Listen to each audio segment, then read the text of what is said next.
জামগুলা দেখতে কি আকর্ষণীয় লাগতেছে, কি মজা। এই বছরে প্রথম জামের জ্বালানি করব।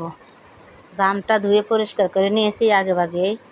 নিয়ে এখন এখানে সরিষা বাটা দিয়ে দিলাম। সরিষা বাটার মধ্যে একটু কাঁচামরিচ দিয়েছি আর লবণ দিয়েছি, দিয়ে সুন্দর করে পাটাতে মিশিয়ে নিয়েছি। তারপরে বিট লবণ দিয়ে দিলাম 1/2 চামচ আর রেগুলার লবণ দিয়ে দিলাম 1/2 চামচ, দিয়ে একটু মরিচের গুঁড়া দিয়ে দিচ্ছি। এখন এগুলাকে হাত দিয়ে চটকে চটকে ভালো মতো মেখে খাবো। আসলে এই জামের সিজনে জামটা না খেলে ভালোই লাগে না, মনে হচ্ছে জাম না খেলে বছরটা মনে হয় অসম্পূর্ণভাবে চলে যায়। জামটা অনেক উপকারী, শরীরের রক্ত হয়, খুবই উপকারী একটা জিনিস। যত খাবে তত ভালো হবে, জামটা খাওয়াটাই ভালো।